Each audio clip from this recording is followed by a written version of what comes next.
September 15th, 1944. White Beach 1, Peleliu Island, Palau. Volcanic sand, black and hot, crunched under Corporal Jimmy Lafferty's boots as he gripped the crude steel tube his battalion called Stovepipe. The naval bombardment had been thunderous, the most intense in Pacific history.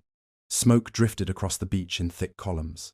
Silent bunkers dotted the coral ridges ahead, their concrete walls shattered and dark. The briefing officer's words echoed in his mind.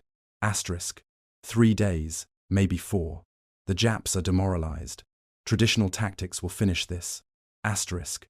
His lieutenant had barely mentioned the bazooka. It was an afterthought, a tank killer for an enemy that had no tanks. Then the beach erupted. Not from above, but from within. Machine gun fire ripped through the first wave from firing ports that shouldn't exist, from bunkers that naval guns should have destroyed. Flamethrower teams surged forward and were cut down before they got within range, collapsing in the black sand. Demolition teams tried to advance, picked off by covering positions that appeared from nowhere, firing from angles that made no sense. Lafferty pressed himself flat as coral fragments screamed overhead. All around him, Marines were dying, pinned down by a fortress system unlike anything they'd trained for. Everything they'd been taught, every weapon they'd relied on, useless. His hands tightened on the dismissed, unglamorous tube as the terrible truth crystallized. They'd brought the wrong tools to the wrong war. The landing craft's ramp dropped at 0832 hours, and Corporal James Lafferty stepped into a vision of hell that would rewrite everything the United States Marine Corps thought it knew about warfare. The black volcanic sand of White Beach 1 stretched before him like a carpet of crushed obsidian, already littered with equipment from the first wave. Behind him, the Pacific churned grey-green under a sky thick with smoke from the naval bombardment. In his hands, the M1A1 rocket launcher, dubbed Stovepipe, by men who considered it little more than a plumber's pipe with delusions of grandeur, felt absurdly light for a weapon that was supposed to matter. But it didn't matter, did it? The briefing had been clear as crystal. Major General Rupertus himself had promised this would be quick, surgical, decisive. 3 days to secure the island. Maybe 4, if the Japanese proved stubborn. The 1st Marine Division had done this dance before at Guadalcanal, at Cape Gloucester. They knew the script: land under fire, push through initial resistance, watch the enemy collapse into suicidal banzai charges that brave men could gun down with disciplined fire. The pre-landing bombardment had been unprecedented. 3 days of naval gunfire from battleships and cruisers, waves of carrier aircraft dropping tons of high explosive and incendiary bombs. Surely nothing could survive such biblical fury. Surely the coral ridges ahead were tombs filled with Japanese corpses, their bunkers reduced to rubble and twisted steel. Lafferty's squad moved up the beach in a combat crouch, weapons ready but spirits cautiously optimistic. Some of the concrete bunkers visible in the ridgeline ahead appeared dark, lifeless, their firing ports silent as graves. Intelligence had reported the garrison demoralized, supplies cut off, reinforcements impossible. Maybe, just maybe, the worst was already over. Maybe they'd be writing letters home by the weekend, telling families about the battle that wasn't really a battle at all. Then White Beach 1 became an abattoir. The eruption came not from the ridges above but from within them, as if the island itself had opened malevolent eyes.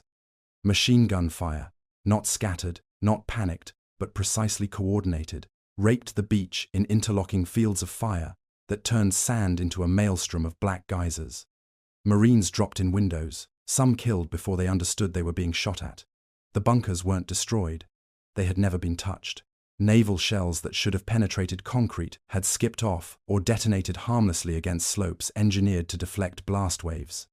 The bombardment that seemed overwhelming had been theater, sound, and fury signifying nothing. Lafferty threw himself behind a coral outcropping that provided cover measured in inches, not feet. All around him, the carefully rehearsed landing plan was disintegrating into chaos. A flamethrower team, 2 Marines carrying the war's most feared close assault weapon, surged forward toward a bunker spouting fire. They made it perhaps 30 yards before concentrated machine gun fire from a position Lafferty couldn't even see cut them both down, the flamethrower's fuel tanks rupturing in a brief orange blossom that seemed obscene against the black sand. Another team tried. Same result. The flamethrowers that had terrorized Japanese positions on other islands, that could reach out with liquid fire and burn defenders from their holes, they were being systematically annihilated before getting within range. It wasn't luck. It wasn't random. Japanese gunners were selecting targets with tactical precision, prioritizing the weapons that had worked before. Demolition teams fared no better. Engineers loaded with satchel charges attempted to rush bunker positions across open ground, and covering fire from rifles and machine guns proved worthless against firing ports cut at angles that made them nearly impossible to hit. The Japanese had thought of everything. Each bunker supported its neighbors. When Marines focused on one position, others opened fire from flanks. When they tried to suppress all positions simultaneously, their fire was too diffused to matter. This wasn't the warfare they had trained for. This wasn't the enemy behavior they had studied. Japanese forces were supposed to defend at the waterline, supposed to waste themselves in counterattacks driven by Bushido honor and tactical desperation. Instead, Colonel Kunio Nakagawa had done something revolutionary and terrifying. He had abandoned every tradition of Japanese military doctrine and built a fortress system predicated not on glory, but on American corpses. His bunkers had walls 3 to 5 feet thick, reinforced concrete poured into coral limestone frameworks that made them nearly impervious to anything short of direct battleship hits at point-blank range. Natural caves provided ventilation and fallback positions. Tunnels connected strongpoints in a three-dimensional maze. Firing ports were positioned with geometric precision to create kill zones with no dead ground, no safe approach. And most horrifying of all, there would be no banzai charges to blunt, no suicidal attacks that would thin enemy ranks and provide targets for American firepower. Nakagawa's orders to his men were explicit and brutal. Inflict maximum casualties, preserve your force, avoid decisive engagement. It was pragmatism written in concrete and death. By mid-morning, the beach was a charnel house.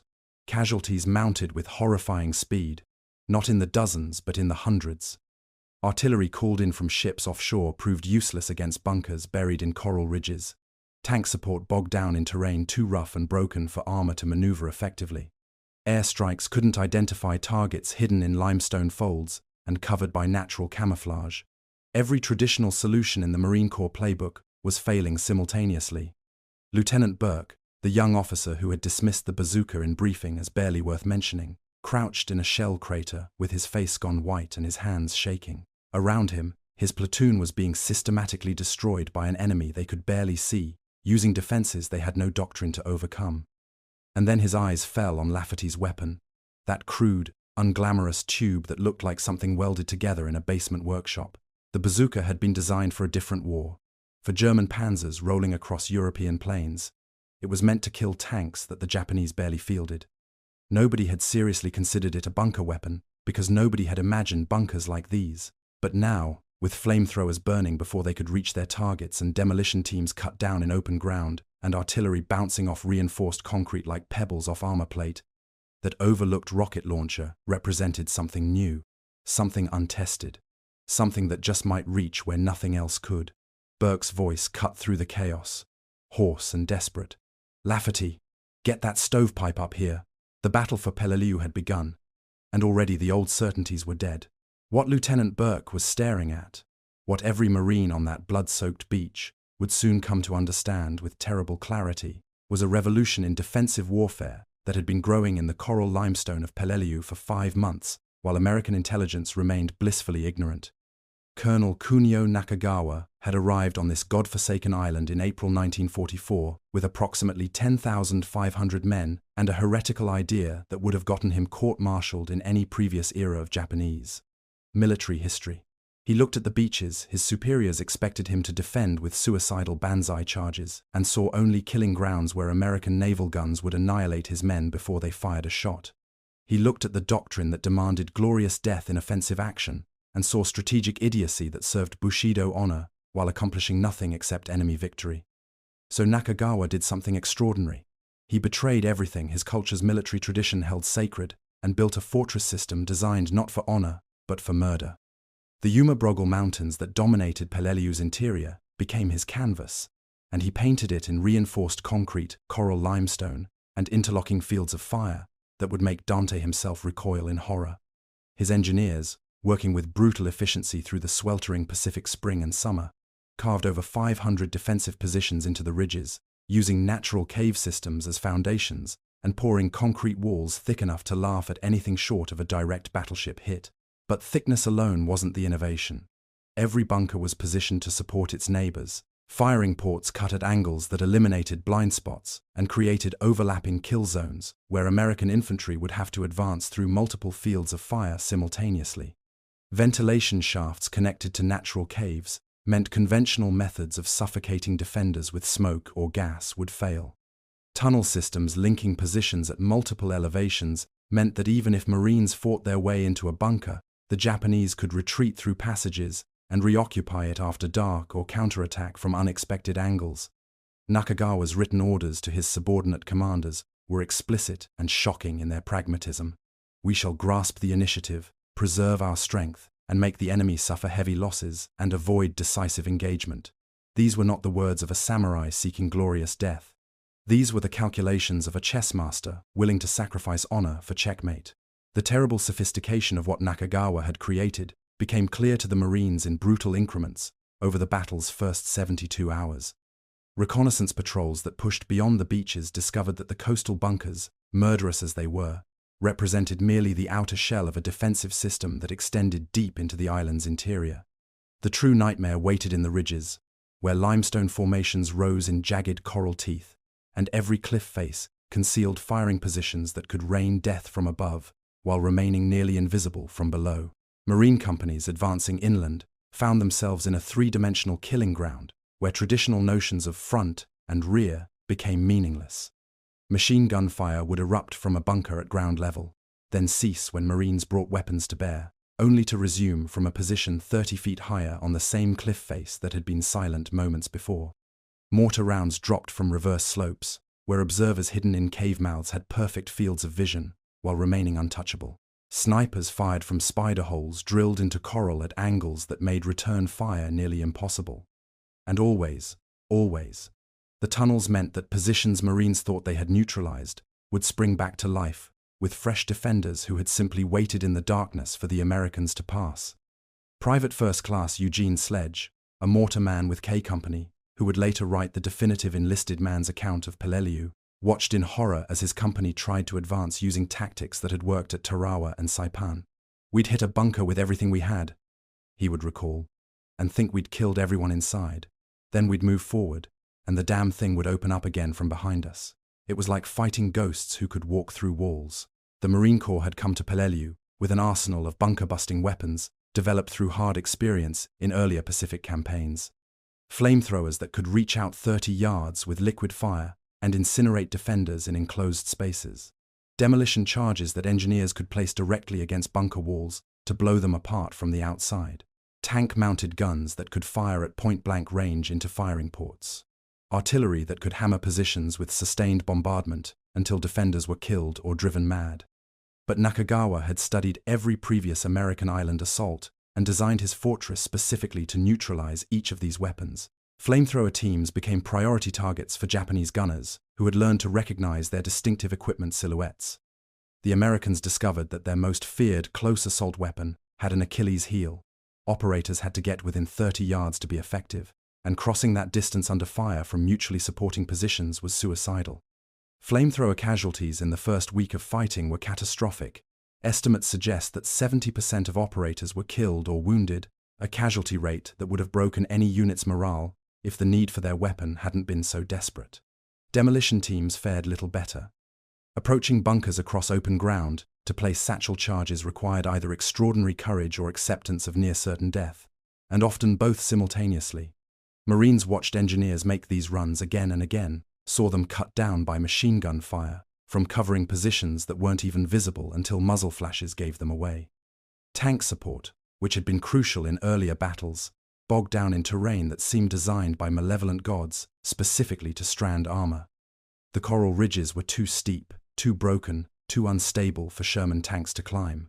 When tanks did manage to approach bunkers on relatively flat ground, they became targets for Japanese anti-tank positions equipped with high-velocity guns that could penetrate armor at ranges where the tank's own weapons were ineffective against reinforced concrete. Artillery, the Marine Corps' traditional problem solver, proved almost comically useless against Nakagawa's engineering. Shells fired at bunkers embedded in cliff faces would skip off the coral at angles that sent them tumbling harmlessly into ravines.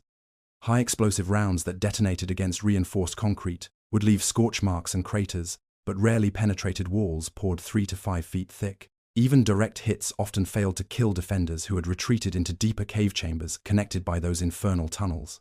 By September 17th, 72 hours into a battle that was supposed to last 72 hours total, the Marines had suffered over 1,500 casualties and secured perhaps a third of an island that intelligence had promised would fall in days. Every officer from company commander to division general was confronting the same terrible reality. The old ways were not working, the old weapons were insufficient, and the old assumptions about Japanese defensive doctrine were catastrophically wrong. It was in this crucible of failure and blood that desperate junior officers began experimenting with the weapon nobody had taken seriously. The M1A1 rocket launcher, designed by Lieutenant Colonel Leslie Skinner and Dr. Clarence Hickman at Aberdeen Proving Ground in 1942 as an infantry anti-tank weapon, had been largely ignored in Pacific planning because Japanese armor was scarce and their tanks were light enough that standard anti-tank guns could handle them. The bazooka's virtues were all wrong for the glory-focused military mindset. It was crude, simple, unglamorous, and required no special training beyond basic competence. But those same virtues were about to make it the most important weapon on Peleliu, because unlike flamethrowers, the bazooka could engage from 100 yards or more. Unlike demolition charges, it didn't require suicidal close approach. Unlike tank guns, it was portable enough to position anywhere infantry could reach. And unlike artillery, it could be aimed with precision at specific bunker firing ports. When Lieutenant Burke ordered Lafferty to bring his bazooka forward on that first horrific morning, neither man understood they were about to begin rewriting Marine Corps doctrine one dead bunker at a time. The early experiments with the bazooka were clumsy, desperate affairs that cost lives while teaching lessons no training manual could convey. Lafferty's first shot, fired on September 15th at a bunker that had pinned down his entire platoon, missed the firing port by 3 feet and detonated uselessly against coral limestone that shrugged off the explosion like a man brushing away a mosquito. His loader, a kid from Brooklyn named Eddie Moskowitz, who couldn't have been more than 19, fumbled the second rocket, with hands shaking so badly he nearly dropped it in the volcanic sand. By the time Lafferty had reloaded and aimed again, Japanese machine gunners had triangulated their position, and bullets were chewing up the coral outcropping that provided their only cover. The second shot went wide. The third finally found its mark. A shaped charge warhead designed to penetrate tank armor slammed through the narrow bunker firing port and detonated inside the enclosed concrete chamber. What happened next was something neither man had anticipated. The explosion in that confined space created an overpressure wave that turned the bunker into a tomb instantly, killing every defender, not through shrapnel, but through sheer concussive force that ruptured organs and shattered bones. When Marines cautiously approached the position hours later, they found Japanese soldiers who appeared almost unmarked from the outside, but were dead from internal trauma that turned their insides to jelly. The bazooka had found its calling, and it was far more terrible than its designers had ever imagined. Word spread through the 1st Marine Division with the speed of wildfire in dry brush. Company commanders who had dismissed the bazooka as an afterthought weapon began demanding more teams, more rockets, more of anything that could reach bunkers without requiring men to die in close assault distance. By September 18th, 3 days into the battle, small unit leaders were developing ad hoc tactics born from brutal trial and error. Rifle squads would advance in bounds, suppressing bunker firing ports with concentrated fire, while bazooka teams maneuvered to positions where they could get clear shots. Machine gunners learned to focus on the narrow slits where Japanese weapons protruded, not trying to penetrate but forcing defenders to duck long enough for rocket teams to aim. The coordination was primitive, desperate, and paid for in casualties that mounted with sickening regularity. But it worked. Bunkers that had seemed impregnable began falling to 2-man teams armed with nothing but a tube, a rocket, and more courage than any human being should need to possess. Lafferty and Moskowitz became something approaching experts through sheer survival. They learned to read coral formations for angles of approach that minimized exposure, to identify firing ports by the discoloration around them from muzzle blast, to fire from prone positions that made them harder targets. Other teams watched, learned, died learning, or survived to pass on knowledge to replacements who arrived with terrifying frequency.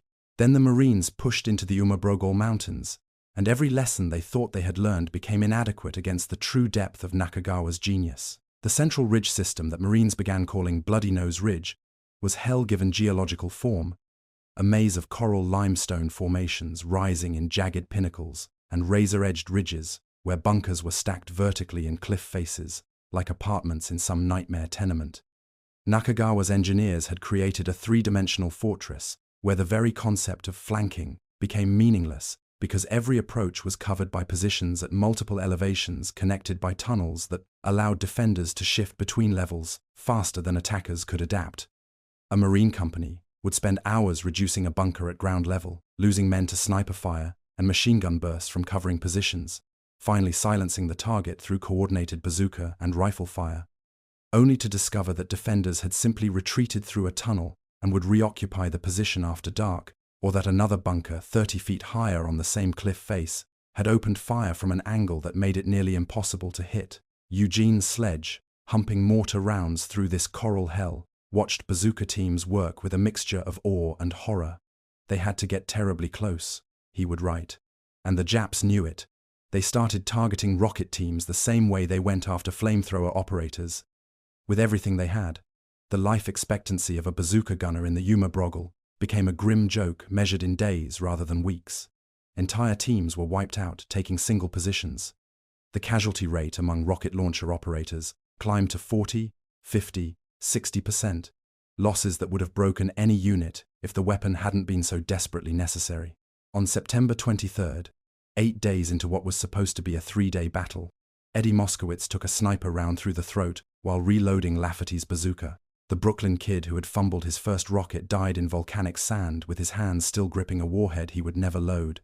And Lafferty discovered that grief was a luxury the Yuma didn't permit because there were more bunkers to kill and the killing never stopped. His 9th loader, a replacement whose name Lafferty barely learned before the kid was hit by machine gun fire, lasted 4 hours. His 10th loader, a veteran sergeant transferred from a decimated rifle platoon, understood the job's mortality statistics and did it anyway because someone had to, and because the bazooka was the only weapon that could reach what needed killing. The mathematics were brutal and undeniable. Bazooka teams represented less than 5% of Marine infantry strength, but were accounting for 30 to 40% of destroyed Japanese fortifications. They were the tip of a spear that was breaking against concrete and coral, but slowly, agonizingly, pushing through. The terrible revelation that haunted every Marine fighting in those ridges was that even the bazooka, as effective as it had proven, wasn't enough when the enemy could retreat through tunnels and reoccupy positions faster than attackers could advance. Nakagawa's system was designed with redundancy that bordered on paranoia. Every strongpoint had fallback positions, every tunnel had multiple exits. Every cliff face concealed reserves who could reinforce threatened sectors. Marines would fight for hours to take a single bunker complex, lose dozens of men in the process, finally achieve their objective, and wake up the next morning to machine gun fire from the same position because defenders had simply waited in connected caves until the Americans stopped watching. It was warfare that violated every principle of linear advance and territorial gain that had governed military thinking since Alexander the Great. The Yuma wasn't a battlefield in any traditional sense. It was a meat grinder that consumed men and gave back nothing but more opportunities to die. The old certainties that had guided Marine Corps doctrine, that aggression wins battles, that American firepower is overwhelming, that Japanese defenses will crack under sustained pressure, were being systematically demolished by an enemy who had learned from every previous defeat and engineered solutions to every American advantage. The belief that speed would win the Pacific War was dying in coral ravines, where advances were measured in yards per day rather than miles per hour. The assumption that Japanese forces would fight honorably, according to predictable Bushido traditions, was revealed as wishful thinking that had cost thousands of American lives. But even in this hell of blood and limestone, innovation continued. Desperate necessity forced Marines to adapt in ways that no peacetime training could have taught. Bazooka teams began coordinating with demolition engineers.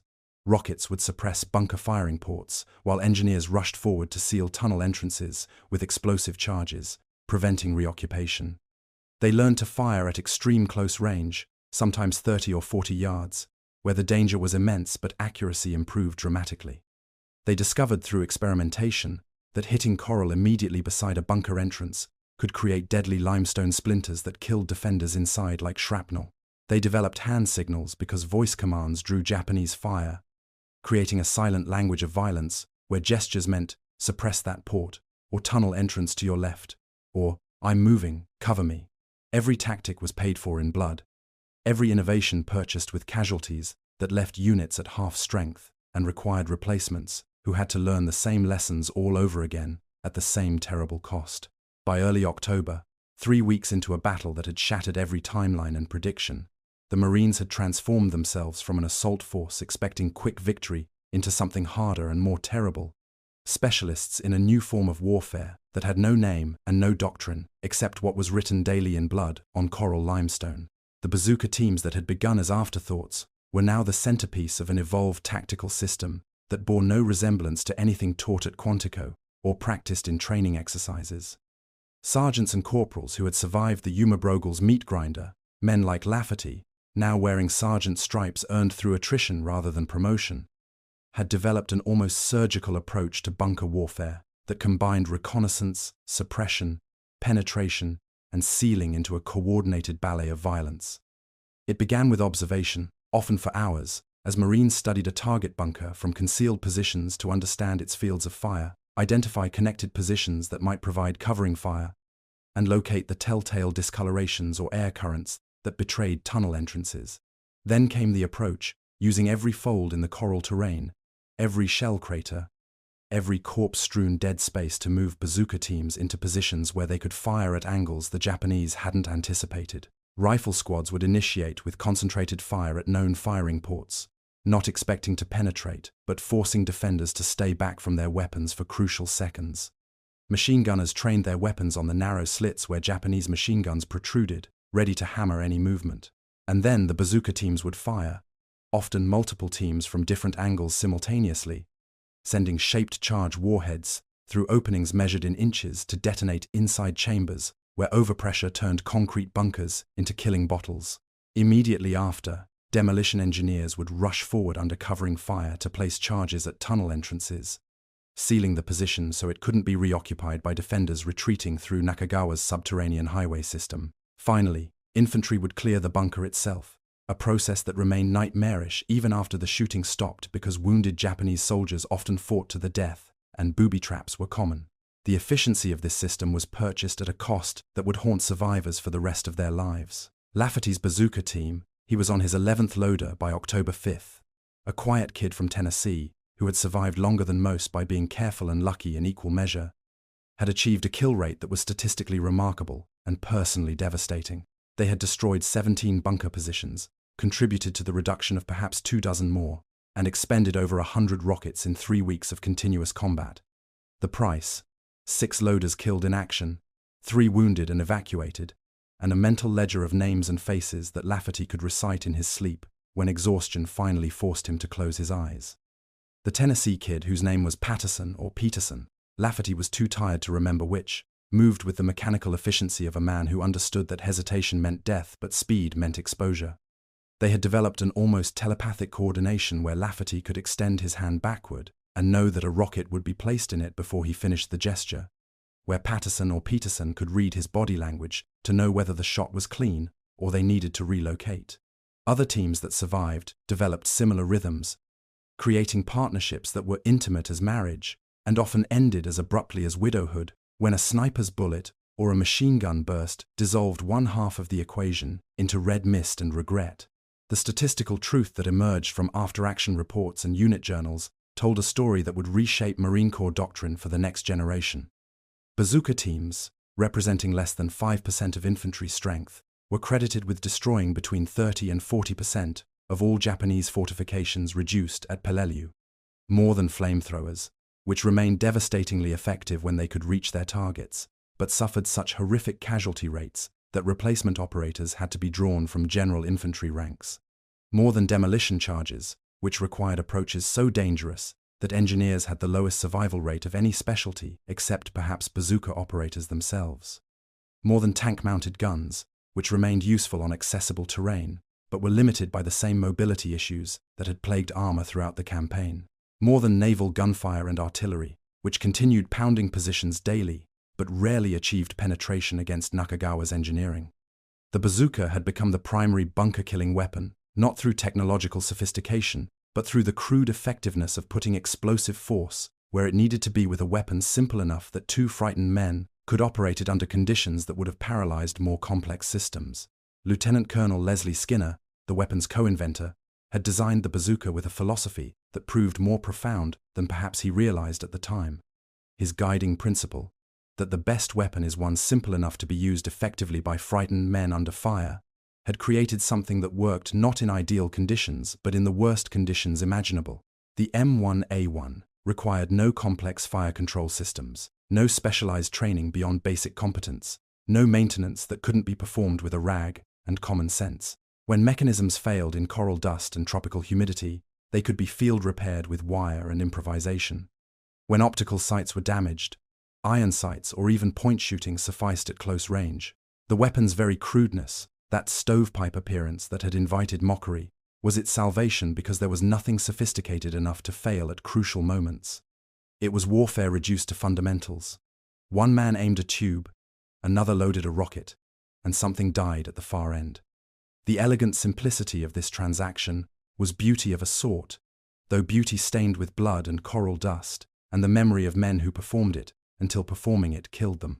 By mid-October, the systematic application of these evolved tactics was grinding through even the Yuma Brogel's seemingly impregnable depths. Slowly, agonizingly, at a cost measured in hundreds of casualties per day, the Marines were destroying Nakagawa's fortress one bunker at a time. The Japanese commander's brilliant defensive system was failing, not because it was poorly designed, but because his enemy had proven capable of adaptation under fire, had developed countermeasures through trial and error, had paid the tuition in lives, and learned lessons that would save thousands in future campaigns. The terrible irony at Peleliu's heart was becoming clear. Both sides had abandoned tradition for pragmatism, both had innovated under desperate circumstances, both had sacrificed ideology for effectiveness. Nakagawa had rejected Bushido's glorious death for disciplined defense that maximized American casualties. The Marines had discarded peacetime doctrine for whatever tactics worked, regardless of how brutal or unglamorous. The difference was that American military culture, for all its faults and rigidities, permitted field innovation in ways that Japanese hierarchy did not. Junior officers and NCOs could experiment with new tactics, and if those tactics worked, see them adopted up the chain of command. Soldiers could modify weapons and techniques based on battlefield experience, rather than waiting for guidance from headquarters thousands of miles away. This flexibility, this willingness to learn even when the tuition was paid in corpses, was perhaps America's greatest advantage in a war where both sides demonstrated remarkable courage and both sides proved capable of tactical brilliance. Nakagawa's fortress was falling, but it was falling to an enemy that had become something different than what landed on White Beach 1-inch September. The Marines who would finally secure Peleliu in late November bore little resemblance to the confident assault troops who expected a 3-day battle.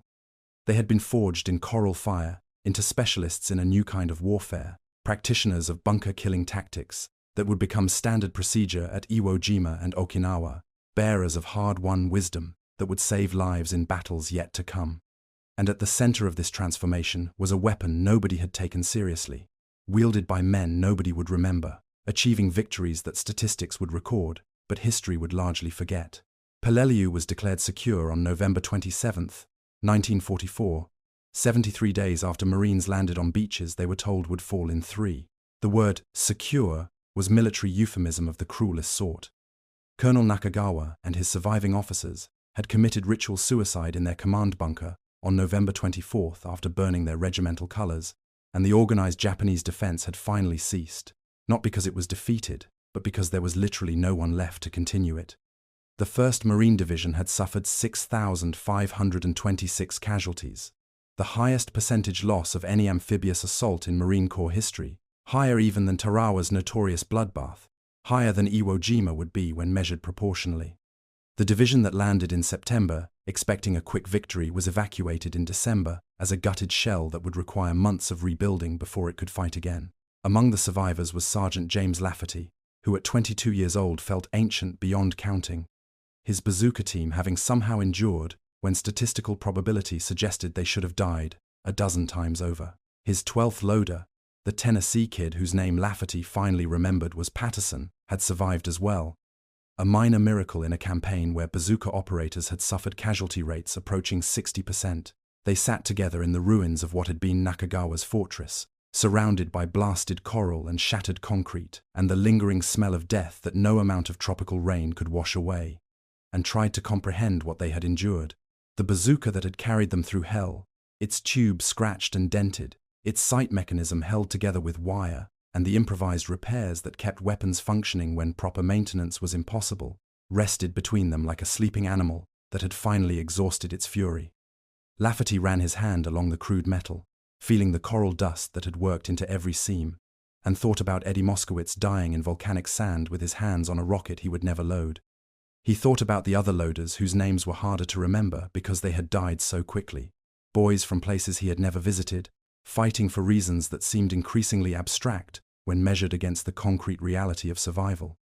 The victory felt hollow not because it wasn't necessary or because the sacrifice wasn't meaningful, but because of the terrible mathematics involved in learning what should have been obvious. Every lesson the Marines had absorbed at Peleliu, every tactic, every coordination method, every adaptation that made bunker warfare survivable, had been purchased with lives that couldn't be refunded or replaced.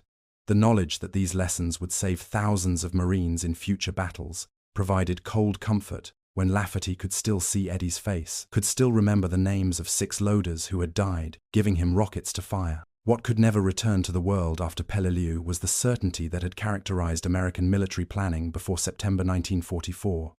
The belief in quick Pacific victories, that assumption which had led planners to schedule operations as if island fortresses would topple like dominoes under American firepower, died in the Yuma Brogel ridges and would never be resurrected. Intelligence officers who had predicted 3-day battles based on previous campaign experiences learned the hard lesson that enemies could adapt, could study American methods and engineer solutions, could abandon their own traditions when tradition meant certain defeat. The faith that superior firepower alone would win had been shattered by an enemy who built defenses that laughed at naval bombardment and survived artillery barrages that should have sterilized entire hillsides. Most profoundly, the pre-war doctrine that had guided Marine Corps tactics since its founding, that aggressive frontal assault combined with overwhelming violence would break any defense, had been revealed as dangerously incomplete when facing an enemy who understood patience and had engineered defenses specifically to blunt American aggression. An entire tactical philosophy had to be discarded and rebuilt from first principles, and the reconstruction happened not in staff, colleges, or training grounds, but in combat conditions where mistakes were punished with death. But from this wreckage of certainty, transformation emerged with the inexorable logic of evolution under pressure. The bazooka, that unglamorous stovepipe that officers had barely mentioned in pre-invasion briefings, became standard equipment for every Marine rifle company in the Pacific. Training doctrine was rewritten to incorporate the hard-won lessons that Peleliu's survivors had learned: how to coordinate rocket teams with rifle squads and demolition engineers, how to approach fortified positions using terrain analysis rather than frontal assault, how to read coral formations for angles of fire and tunnel entrances. When the 3rd, 4th, and 5th Marine Divisions landed on Iwo Jima in February 1945, they brought 3 times as many bazookas as the 1st Division had carried to Peleliu, and men trained specifically in bunker assault tactics rather than learning under fire. The statistical impact was measurable and profound. Casualty rates among rocket teams at Iwo Jima, while still horrific, were significantly lower than at Peleliu, because Marines no longer had to invent tactics while being shot at. The lessons that cost 6,000 casualties to learn at Peleliu saved thousands more lives in subsequent campaigns, a cold calculus that provided justification but not comfort. The M1 bazooka's legacy extended far beyond the Pacific theater or even World War II itself. Post-war analysis credited the weapon with destroying more Japanese fortifications than any other infantry portable system, more than flamethrowers with their terrifying reach, more than demolition charges with their devastating power, more than any other tool in the arsenal, not through revolutionary technology or sophisticated engineering, but through crude effectiveness married to tactical flexibility.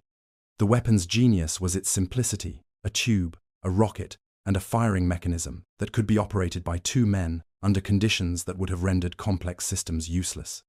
Lieutenant Colonel Skinner's design philosophy, that the best weapon is one simple enough for frightened men to use under fire, had proven more profound than perhaps even he realized. In an era increasingly dominated by technological complexity, the bazooka stood as testament to the enduring value of elegant simplicity, of tools that worked not in ideal conditions, but in the worst conditions imaginable. The true legacy of Peleliu's bazooka teams, though, resided not in equipment or doctrine, but in the men who used the weapon. They weren't special forces or elite units selected for exceptional qualities.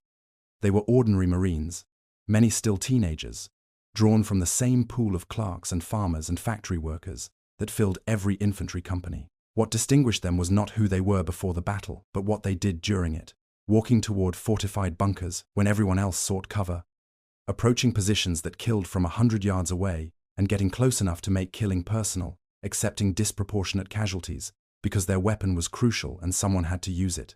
The courage required for this work was not the theatrical bravery of charges and desperate last stands, but the quiet, grinding courage of men who understood the odds and did the job anyway because not doing it meant watching friends die for objectives that remained unachieved. Bazooka operators at Peleliu averaged casualty rates of 50 to 60%, losses that would have destroyed morale in any unit if the men involved hadn't understood with absolute clarity that their sacrifice had meaning, that every bunker they killed saved lives elsewhere in the battalion.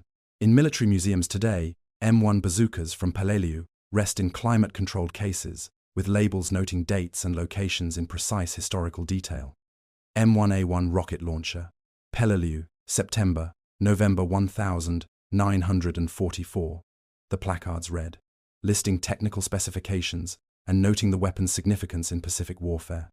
What the labels don't record are the names of men like Eddie Moskowitz who died loading them, or the 9 loaders who cycled through Lafferty's team, or the hundreds of two-man partnerships that walked toward concrete death with nothing but crude tubes and shape-charge warheads and each other. The weapons are preserved, but the men who made them effective are remembered only in unit rosters and casualty lists, in the fading memories of survivors who grow fewer each year, in the collective amnesia that overtakes societies who prefer clean narratives to complicated truths. But those who fought at Peleliu know what the museum labels cannot convey, that the bazooka didn't win through technological superiority, but through the pragmatism of men who adapted when doctrine failed, who innovated when tradition proved deadly, who paid in blood for lessons that would save the lives of Marines who came after them. The fortress doctrine that Nakagawa pioneered failed not because American weapons were superior, but because American soldiers were willing to learn, even when the tuition was paid in lives that can never be refunded.